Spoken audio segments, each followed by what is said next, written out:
Então nós vamos agora ver a lição número 10, que é a unidade e a base da igreja. Esse é um assunto típico da nossa igreja, porque poucos falam a esse respeito, embora todos concordem que a igreja deva ser uma só e que não deva haver divisão. Nós temos esse encargo, nós temos essa visão e temos procurado ter esse viver, porque alguns irmãos que vieram antes de nós tiveram essa visão e transmitiram para nós.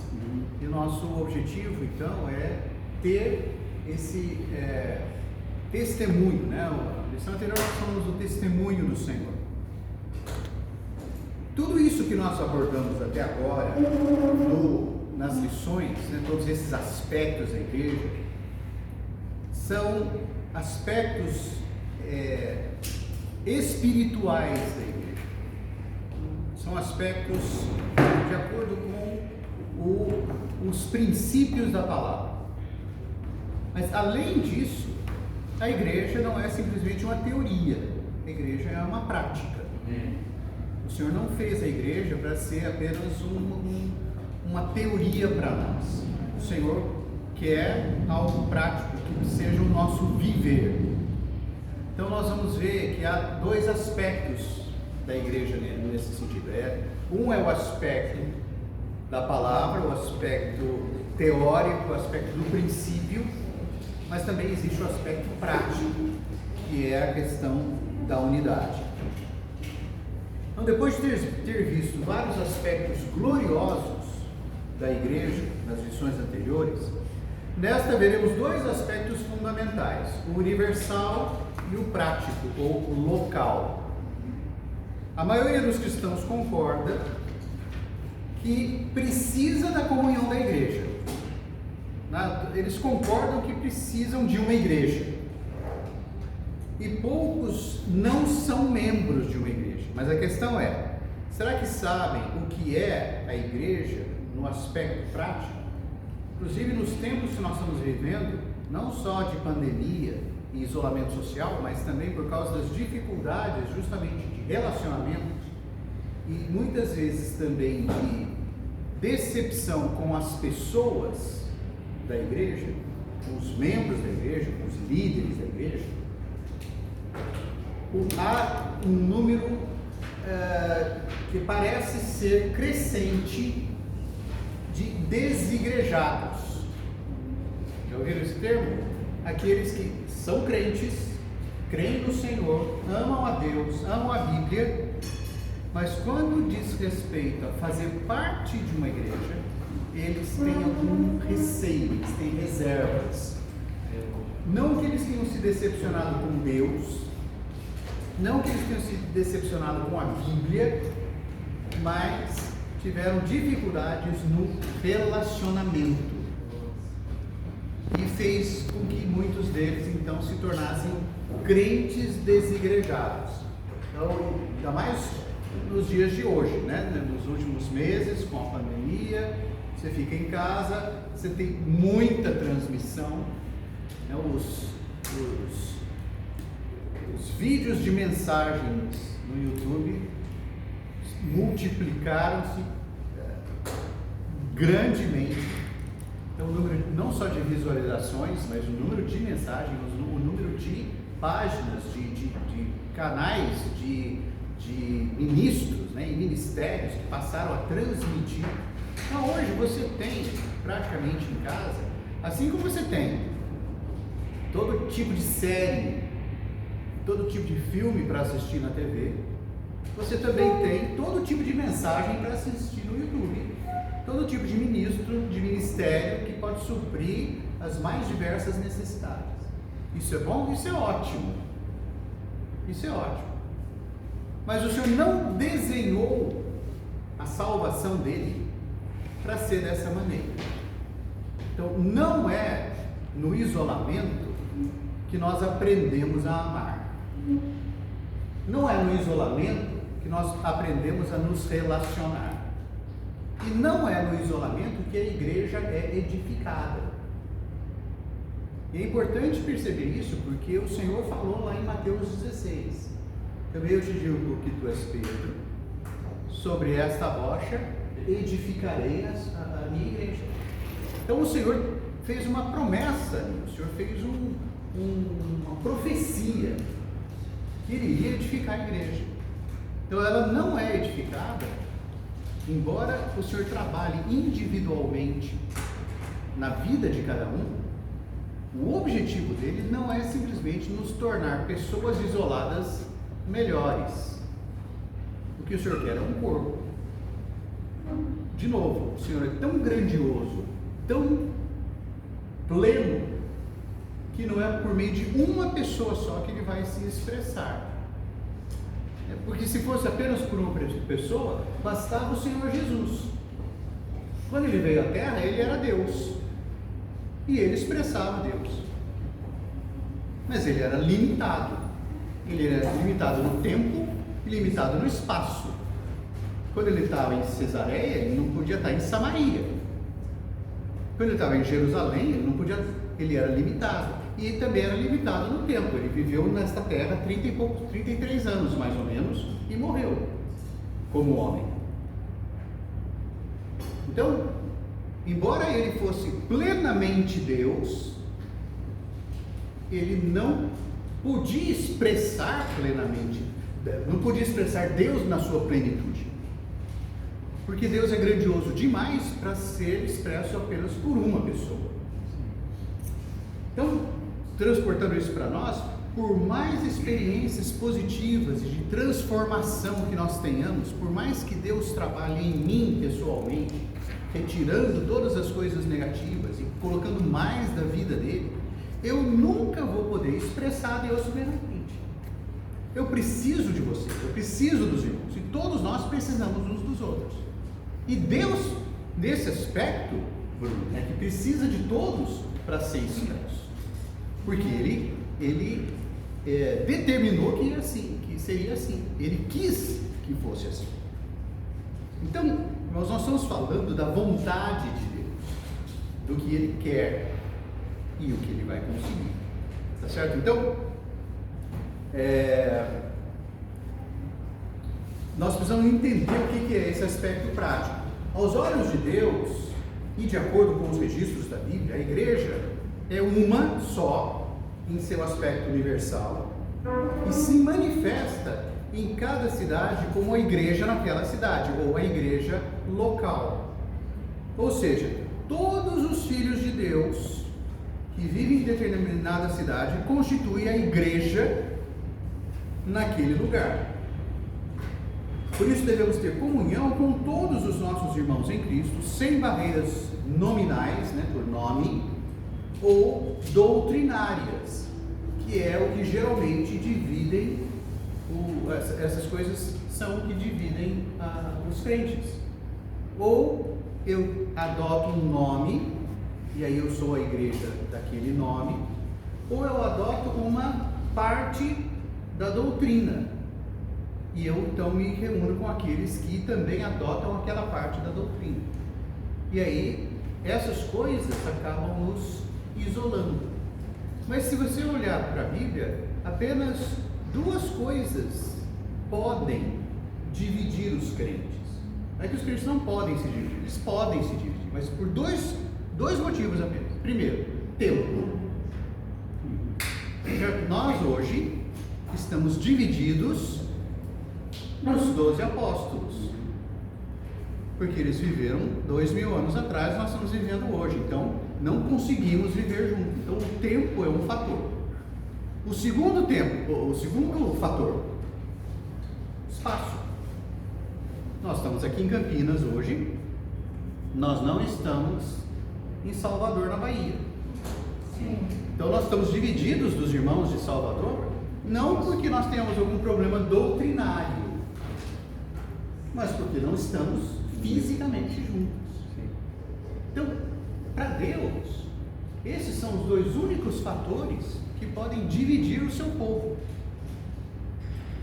E não são fatores negativos. Certo? Sim, o fato de nós não estarmos todos na mesma cidade não é nada negativo. Cada um vive numa cidade, então cada um expressa Deus na igreja naquela cidade. E cada um vive num tempo, num período. Então, isso não é negativo. Qualquer outra coisa que venha a dividir os filhos de Deus se torna, então, um fator negativo. Eu preciso ligar. Ok, obrigado. Então, essas são os dois únicos fatores. Por isso devemos ter comunhão com todos os nossos irmãos em Cristo, sem barreiras nominais ou doutrinárias. Essa visão nos proporciona o espírito e a prática saudável de acolhimento e inclusão. Esse deve ser a nossa atitude em relação a todos os irmãos, acolhimento e inclusão. Portanto, não há nada de errado com a igreja em si, mas a maneira como os cristãos praticam o viver da igreja, ou vivem a igreja, pode estar errado, pode não ser de acordo com a Bíblia. A prática adequada da vida da igreja não é segundo a cultura, não é segundo a sociedade, os antecedentes religiosos, leis, regras, doutrinas, mas apenas segundo a palavra santa de Deus. Então, primeiro devemos ter clareza que há apenas uma igreja no seu aspecto universal, que inclui todos os redimidos de Deus na era do Novo Testamento, desde o primeiro que foi redimido, desde os apóstolos lá nos evangelhos, até o último que ainda vai ser salvo antes da volta do Senhor. Todos eles fazem parte de uma só igreja, sempre. Portanto, todos que em toda parte creem no Senhor Jesus, desde Atos, e ainda crerão até a sua volta, sempre farão parte dessa igreja universal. Primeira vez que a igreja é mencionada, então, é Mateus 16, 18, sobre essa rocha edificaria a minha igreja. E a rocha que o Senhor menciona aqui, por um lado é o próprio Senhor, mas por outro também é a revelação do Senhor. Amém. Conhecer o Senhor. Então, por que nós damos tanta ênfase no estudo da palavra? Por que nós queremos conhecer tanto o Senhor? Quanto mais nós conhecemos Cristo, mais nós o amamos. Porque agora, isso é importante notar. Quando nós temos relacionamentos humanos, tudo vai depender de afinidade e gosto pessoal. Tá certo? Então eu tenho o meu jeito e eu costumo me ligar, me relacionar com pessoas que têm o meu jeito, assim a gente tem certa afinidade. E quanto mais a gente vai se conhecendo, mais nós vamos gostando uns dos outros, nos relacionando e tudo mais. O Senhor Jesus é o mais amável. E Ele não é amável simplesmente por questão de afinidade. Ele é amável porque essa é a natureza dele. É impossível não amar o Senhor quando nós o conhecemos, porque Ele é amável.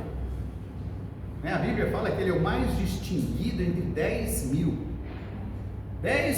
Coloque 10 mil pessoas num lugar e o Senhor estando ali junto, Ele se sobressai. E o fato de Ele ser amável nos faz amá-lo. Então,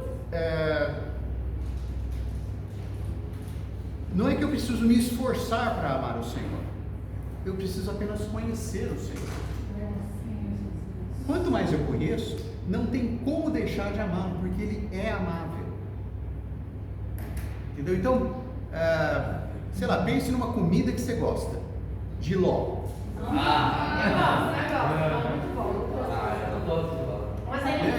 Jiló é amável. Não é? Você sabe o que é isso, né? Não, mas ninguém sabe o que é isso. Ok. Então agora, vamos mudar então. Que tal morango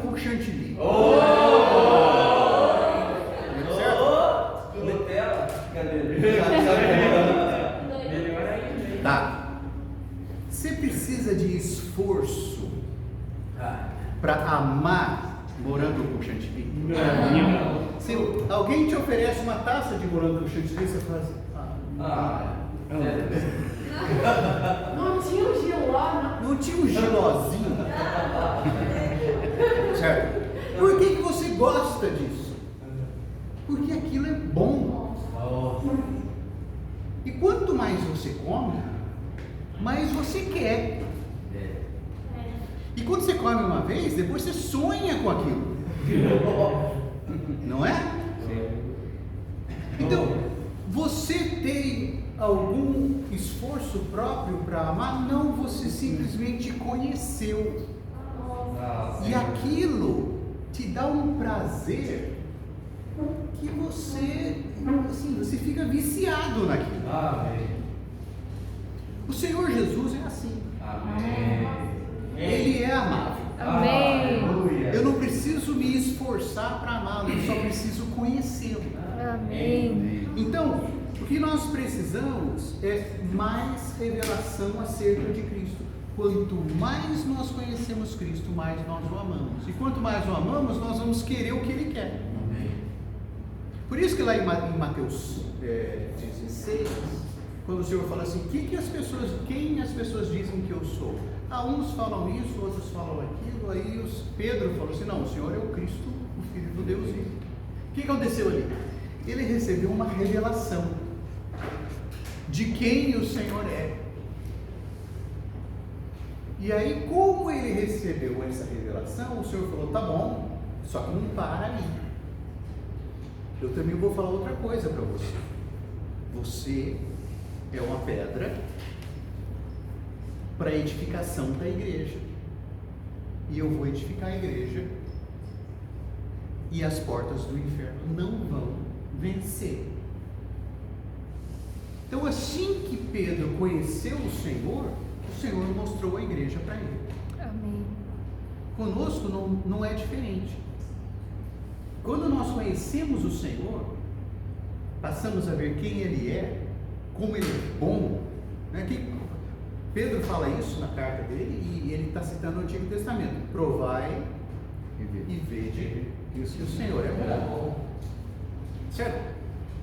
Provai e vede que morango com chantilly é bom. Você prova, você vê isso, ninguém precisa convencer você. Certo? Então, o que é a nossa salvação? Por um lado, nós nascemos de novo, nós cremos no Evangelho, mas na verdade, o que aconteceu conosco quando nós somos salvos? Nós provamos e vimos que o Senhor é bom. É bom. Então, todo cristão reconhece isso. O Senhor é bom. Mas conhecer o Senhor é conhecer parte do plano dele. Não é tudo. Também tem conhecer a igreja. E aí é que aqui fala, essa revelação é crucial para a edificação da igreja universal. Ela não é edificada segundo doutrinas, credos ou crenças. Ela é edificada na revelação de Jesus. Por isso, irmãos, é que nós, em toda reunião, temos a palavra, para conhecer mais do próprio Senhor. Amém. E quanto mais nós conhecemos o Senhor, mais a igreja é edificada, mais as portas do Hades, ou seja, o poder tenebroso de Satanás, prevalecerão contra ela. Pelo contrário, ela tem as chaves do reino dos céus e por essas chaves, tem autoridade para amarrar o diabo e soltar o povo de Deus para a sua igreja. Então, o que nós fazemos quando nós pregamos o Evangelho? Nós estamos usando essa chave, que nos dá uma chave que tem essas duas funções. Por um lado, amarra o diabo. Por outro lado, solta as pessoas. Amém. Libera as pessoas do império das trevas, traz as pessoas para o reino do Filho do amor de Deus. Amém. Então, nós usamos essa chave o tempo todo. E não só com aqueles que não conhecem o Senhor, até mesmo uns com os outros. Quando nós temos comunhão uns com os outros, em certo sentido, nós também estamos usando essa chave. quando nós negamos a nós mesmos, nós estamos amarrando o diabo, amarrando o ego, o orgulho, a arrogância, e estamos liberando o espírito. Percebe essa chave? Nós usamos muito mais do que imaginamos. Não é apenas para pregar o Evangelho. Outro aspecto da igreja, então, é o aspecto prático ou local, relacionado com a comunhão e o serviço dos filhos de Deus em cada cidade. Ninguém vive na igreja universal diretamente sem viver na igreja local, na igreja de uma cidade. O Senhor está edificando a igreja universal, mas nós a vivemos de modo prático numa cidade. Mateus 18, 17, nós temos Mateus 18, 16, mas 18, 17 traz esse aspecto prático. Então eu quero falar isso para você. A palavra igreja é mencionada apenas 2 vezes no Evangelho. As 2 vezes tem Mateus. Mateus 16 fala da igreja que o Senhor iria edificar. Agora, Mateus 18 fala de falar para a igreja. E Mateus 16 é o aspecto universal. Mateus 18 é o aspecto local. Então o Senhor disse que se um crente tiver problema contra outro, o que é isso? O que é ter problema com outro crente? Relacionamento.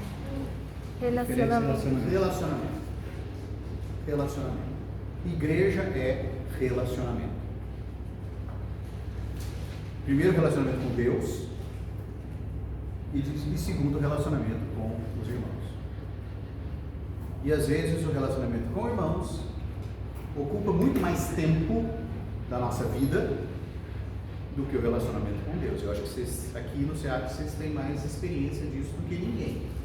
Porque o dia inteiro vocês estão com o Gabriel. Ó, Senhor Jesus. Já tem que pegar ele. Então, eu sinto muito. Eu sei. Então eu me compadeço de vocês. É muito difícil. E eu diria que vocês têm mais relacionamento com o Gabriel do que com o Senhor. É o que é lamentável. É triste. Mas é a realidade. Sim. Nós nos relacionamos uns com os outros, até mesmo mais do que nós nos relacionamos com o Senhor. E o Senhor desenhou o plano dele desse jeito. Então, igreja é relacionamento. E o duro é que é relacionamento com pecadores. Como Gabriel. Só fica pior. Só daqui pra gente só pra trás. Se fosse pelo menos gente decente, certo? Você ficava um pouco mais animado. Certo? Mas não. O que o Senhor fez? Lembra da parábola do Evangelho, né? Da parábola das bodas do filho do rei? O rei preparou as bodas, mandou chamar os convidados. Um falou, eu não posso porque eu tenho isso, eu não posso porque ninguém veio. Aí o Senhor falou assim, não, então saiam pelas ruas e peguem quem tiver nas esquinas. Todos os Gabriéis. Certo? E aí, quem veio? Você. Amém. Eu. Amém. E o Gabriel. Então, o que é a igreja? A igreja é relacionamento com pecadores que foram salvos. Amém. Louvado seja o Senhor. Foi assim que o Senhor desenhou o plano dele. Ele planejou desse jeito. E aí é que entra então que a nossa fé é provada. Por um lado, a nossa fé é provada pelas dificuldades pessoais que nós temos, os conflitos, todas essas coisas pessoais são uma prova para a nossa fé. Mas a convivência com os irmãos também. E também a convivência, a nossa visão em relação à igreja. Porque às vezes a gente olha para o Gabriel e fala assim, não é possível que essa é a vontade de Deus para mim. É verdade. Não é? Mas é. Amém. Mas é. Então, irmãos, vejam isso como a beleza do plano de Deus para nós. E quando ele concluir tudo isso, depois que ele voltar e nós formos a Nova Jerusalém, o universo inteiro vai dizer para Deus: Deus, que maravilha! Amém. Oh, Que Senhor. você transformou um monte de Gabriéis nisso. Então o Senhor vai ser louvado justamente por isso. Amém. Graças a Deus. Mas hoje nós estamos a caminho. Né? Então, ok, isso diz respeito ao aspecto prático da igreja. Então, assim como a lua é uma só, mas tem expressão em cada cidade, assim também a igreja universal é uma só, mas tem uma expressão prática em cada cidade. O terreno da unidade da igreja é o limite da cidade. Na Bíblia, as igrejas são identificadas pelo nome da cidade onde estavam. Igreja em Jerusalém, em Antioquia, em Roma. E quando as igrejas são mencionadas na Bíblia no plural, é porque é uma região, né? Na Galácia, na Macedônia e coisas assim. E a igreja em cada cidade é administrada localmente pelos presbíteros, não uma entidade que controla várias igrejas, mas elas têm comunhão, não se isolam, né? Tem comunhão umas com as outras, é a comunhão do corpo de Cristo. Então vamos ver essa questão. A unidade é o fundamento, mas não é só o fundamento, é também o teste. Isso é importante a gente saber. A unidade não é só o fundamento da igreja, é também o teste do aspecto prático da vida da igreja adequada. Então, a unidade da igreja é a unicidade do Espírito que está contido no próprio Deus triuno, o qual é dispensado aos crentes para produzir o corpo de Cristo mediante a fé e o batismo em uma só esperança. Ok. Unidade é uma característica de Deus. Nós podemos dizer: Deus é amor, Deus é Luz. Deus é Luz. luz, Deus é esperança, mas também podemos dizer: Deus é um. É uma característica de Deus. Por quê? Por dois motivos. Primeiro, porque não há outro. Ele é um porque é único. Essa é uma característica que só Deus tem. Só há um Deus. E ao mesmo tempo, para confundir bem a nossa cabeça, ele é triuno. Ele é o Pai, ele é o Filho e é o Espírito, e continua sendo um só. A tal ponto que não há problema nenhum entre essas três pessoas, né? Esses três elementos constituintes dessa unidade. A união deles é perfeita. Perfeita. Sempre foi. E qual é a intenção dele? Nos incluir nessa comunhão. Para que, assim como eles são um, nós também sejamos um. O Senhor orou por isso lá em Mateus, em João 17. Que eles sejam um, como tu, o Pai e eu somos um. Então, o que Deus quer fazer no final é justamente isso, que nós sejamos um. Então, assim como Deus é luz e nós somos a luz do mundo, né? Assim como Deus é santo e nós devemos ser santos, Deus é um e nós devemos ser um. Então, unidade é uma característica divina, é um aspecto de Deus que Ele vai trabalhar em nós, e no final todos vão reconhecer isso.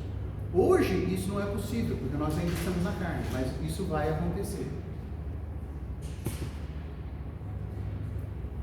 unidade também provém de uma só fé. Então, como nós obtemos a unidade? Por meio da fé. E é uma fé única. E o que é a fé? Fé é a certeza daquilo que se espera, a convicção do que não se vê, mas nós cremos quando nós ouvimos.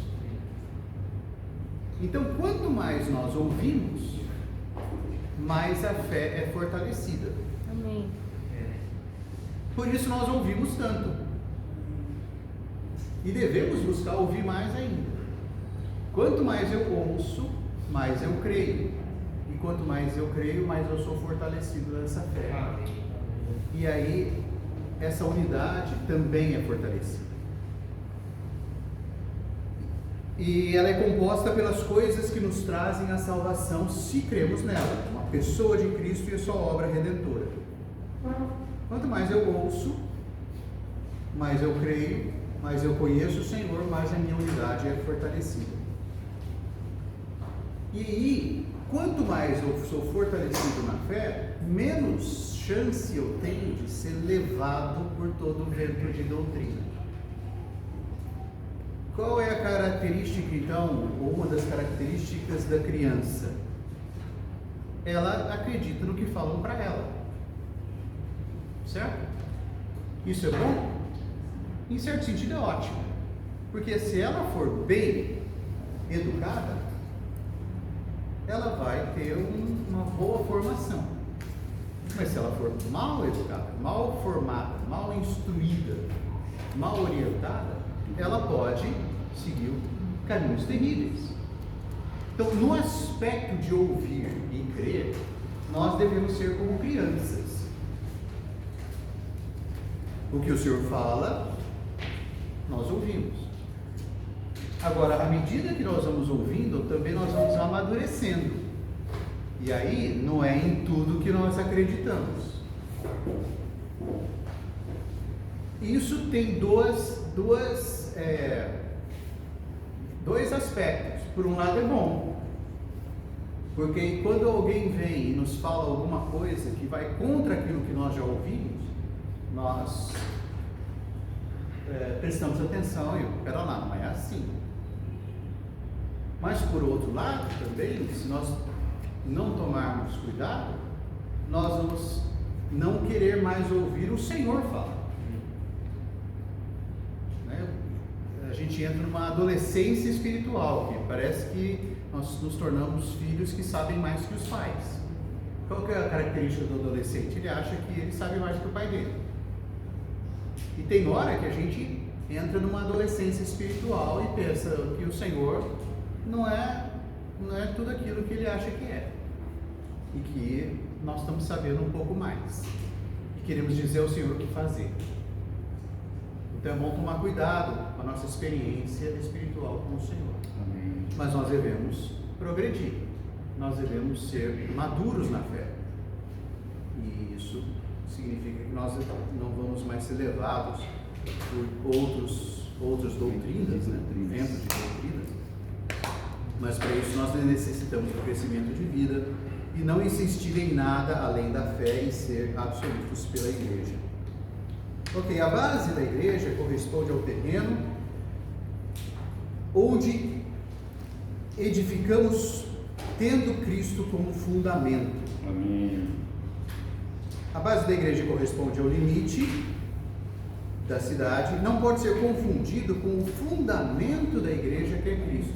Eu acho, se vocês talvez tenham visto, eu dei esse exemplo. Ok. A base da cidade é o terreno. Então, este local de reuniões foi construído num terreno. Então, você compra um terreno, aquele é o limite para você construir. Você não pode construir no terreno do vizinho. Certo? Então, o terreno é a base. Agora, para você construir, você precisa lançar um fundamento. Você fazer o alicerce. Senão, o edifício não fica em pé. O fundamento é Cristo. Amém. A base é a igreja, é a cidade. O fundamento é Cristo. Tá? O que acontece com as divisões? As divisões são provenientes da falta de uma visão adequada sobre o fundamento ou sobre a base? Sobre a base. Sobre a base. E todas querem edificar sobre Cristo. Nenhuma igreja edifica sobre outro fundamento que não seja Cristo. Todos concordam que Cristo é o fundamento. A questão é em que terreno eu estou construindo essa casa. Eu não posso construir no terreno do vizinho. Então o Senhor determinou que a igreja seja construída num terreno que é a cidade. Então nós devemos fazer isso. Quando os crentes se preocupam com a condição, a prática e as doutrinas, esquecem do terreno da unidade. O genuíno viver adequado da igreja é que simplesmente ter Cristo como fundamento sobre a base, simplesmente ter Cristo como fundamento sobre a base correta da unidade, não depende da condição, da prática ou de convencimento. Então, se uma igreja está passando por um momento difícil, se os irmãos estão cansados, desanimados, isso faz desses irmãos menos igreja? Não. Por isso a igreja pode ser comparada com uma lua, com a lua. Uma das características da lua é que ela tem fases, não é? Sim. Todo mundo gosta quando é lua nova, aliás, lua cheia, não é? Tem gente que quando dirige à noite na lua cheia apaga o farol do carro. Super arriscado. Mas faz isso, porque a lua cheia. É muito bom. Cheio de luz. Mas ela fica assim o tempo todo? Não. Então é muito bom quando a igreja está super bem. Os irmãos estão todos funcionando, os irmãos são todos alegres, os irmãos são todos. As reuniões são cheias de irmãos, você não vê o tempo passar. Quando vê está na hora de ir embora, já vai dar os avisos, oh que pena. Mas é assim o tempo todo. Achei legal os avisos. Você acha até legal, você presta atenção aos avisos. Mas não é assim o tempo todo. Né? Até os avisos, até os avisos. Puxa, esse irmão dá aviso bem. Não.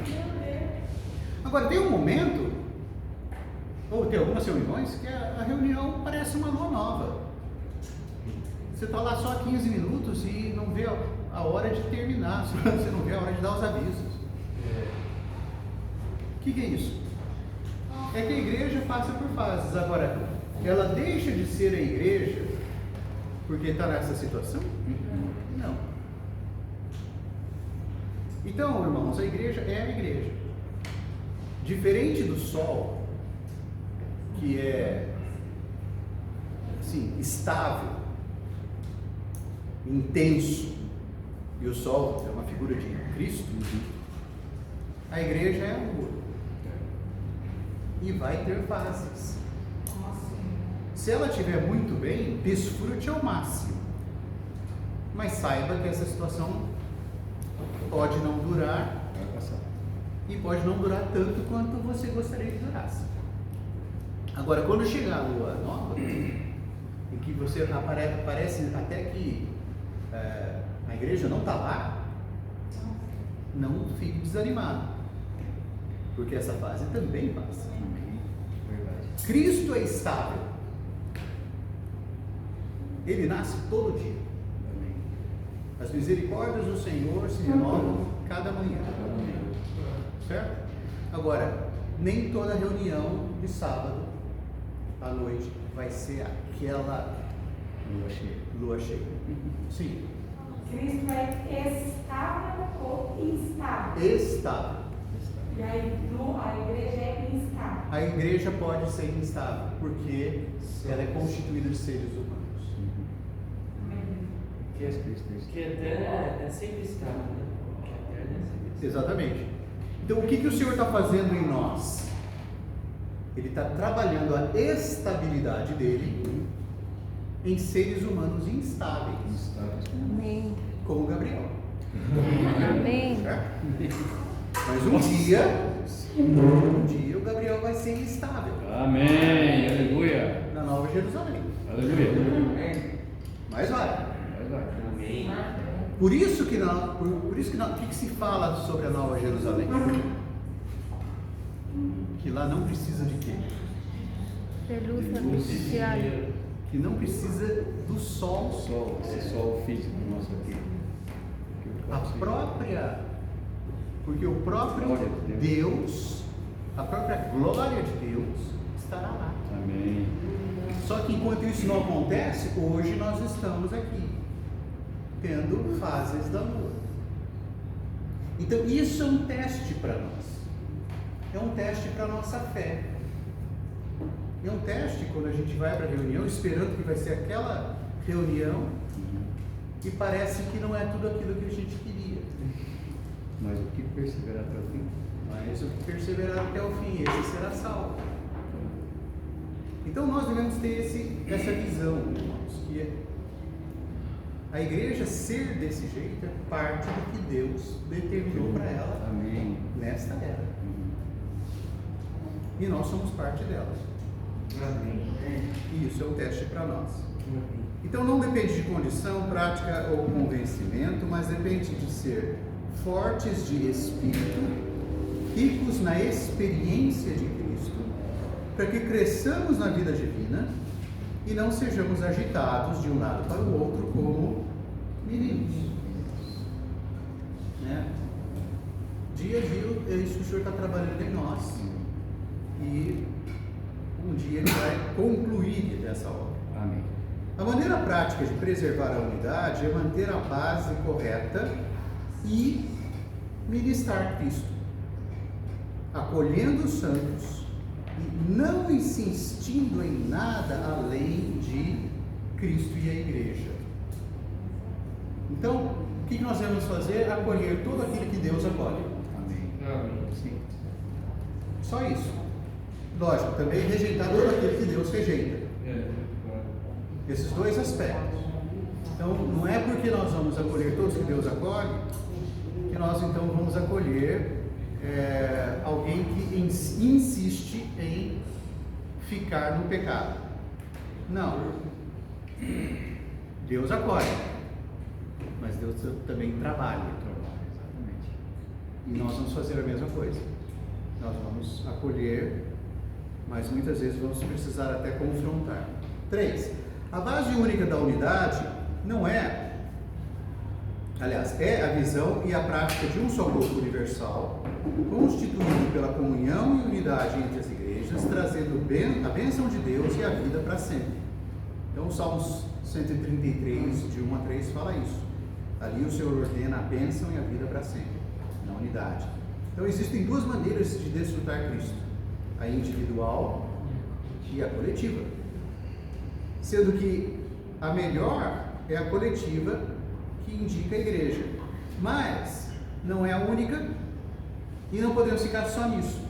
Então, assim como nós não podemos ser desigrejados, também não podemos confiar a nossa vida cristã somente nas reuniões. Sim. Porque por causa disso é que nesses últimos 18 meses quase, alguns esfriaram muito. Por quê? A base da vida espiritual deles eram apenas as reuniões, era apenas a experiência coletiva. Como nós não pudemos ter a experiência coletiva, o que aconteceu com muitos? Esfriaram.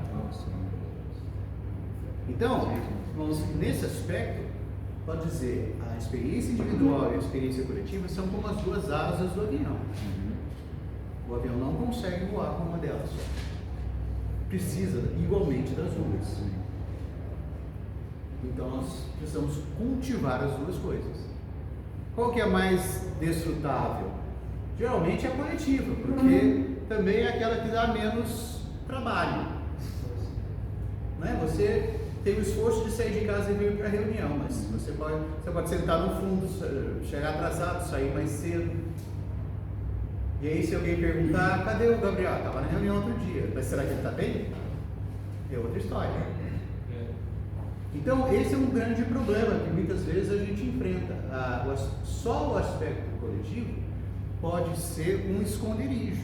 Eu me escondo atrás da reunião, quando na verdade a minha vida pessoal com o Senhor não está tão adequada. Mas eu preciso desse aspecto, porque aí eu sou encorajado, eu sou animado, tenho companheiros, eu caminho junto, e nós precisamos disso. Quanto mais clara é a visão da base da igreja e da diferença entre o caminho do individualismo e o da autoridade do Espírito Santo sobre todos os membros, a fim de que sirvam a Deus em coordenação e não em atitudes individuais, maior e mais ricas serão as bênçãos espirituais. Né? Maiores e mais ricas serão as bênçãos espirituais. Que é o que o Salmo 133 ressalta. Então, a nossa experiência individual é para a experiência coletiva. E a experiência coletiva é para reforçar a experiência individual. De novo, são as duas bases do avião, asas do avião. Numa condição normal, os crentes precisam testemunhar na base única da unidade para receber a unção que flui para o corpo e a vida como o orvalho que desce sobre a habitação de Deus. Um aspecto de Salmo 133 é que ele fala que a unção desce, é colocada sobre a cabeça e desce para a barba e depois para as vestes de Arão. Ou seja, a cabeça é Cristo, a unção é o Espírito. O Senhor tem uma unção para dar individualmente para cada um de nós? Tem. Mas Ele também tem uma porção coletiva dessa unção, que individualmente nós não temos. O que fala lá em Efésios 4, quando fala de conhecer o amor de Deus? Fala de conhecer o amor de Deus, que excede todo o entendimento. Como é que você vai entender uma coisa que excede o entendimento? Como é que você vai conhecer uma coisa que excede o conhecimento? O que esse versículo fala? Com todos os santos. Então, eu desfruto um aspecto do amor, você desfruta outro. Quando nós nos juntamos, esse aspecto dobra. Quando chega um terceiro, ele triplica. Quando se junta com todos, aí é possível conhecer o amor de Deus que excede o entendimento. Amém. Então, se nós nos juntamos num viver coletivo, nós podemos provar esse amor. Amém. A comunhão entre as igrejas é universal e é praticada no corpo pela comunhão do ensinamento dos apóstolos e na vida divina. Nesse aspecto não existe separação, muito menos independência. Então, o que nos torna comuns a todos os irmãos?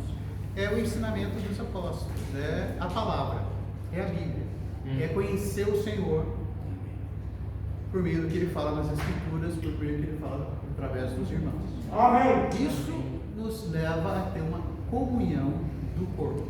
Amém. E quando nós fazemos isso, até a unção aumenta, até o amor aumenta, porque, de novo, há uma expansão da área de atuação.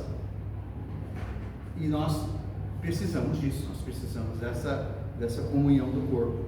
Amém. Por isso que os desigrejados estão perdendo quando estão desigrejados. A verdadeira igreja, no aspecto prático, não exclui da comunhão os cristãos genuínos. possui administração local, uma igreja não é superior à outra e mantém comunhão com as demais igrejas. Então, assim como nós não podemos nos isolar individualmente, também não podemos nos isolar como igreja. Certo? Isso vai, no mínimo, limitar o nosso desfrute da comunhão universal do corpo.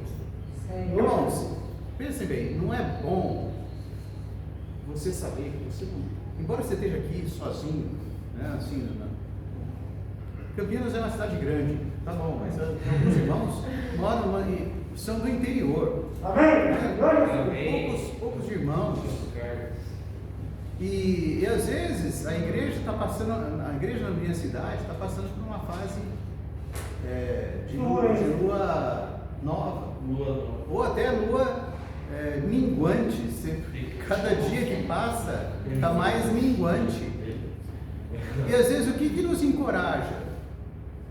Não é saber que existem milhares de igrejas espalhadas pelo mundo inteiro. Amém. É quando a gente vai para uma conferência e vê irmãos de todos os lugares. Isso não é encorajador. Amém. Tudo bem, a igreja na minha cidade está meio minguante, mas é só ali. E isso nos anima. Então, irmãos, a pior coisa que os líderes de uma igreja local podem fazer é tentar isolar a igreja das outras igrejas. Porque isso vai causar uma limitação na bênção do Senhor. Então, é isso. Essa é a lição 10. A igreja como a unidade da igreja e a base da igreja. Eita, Senhor.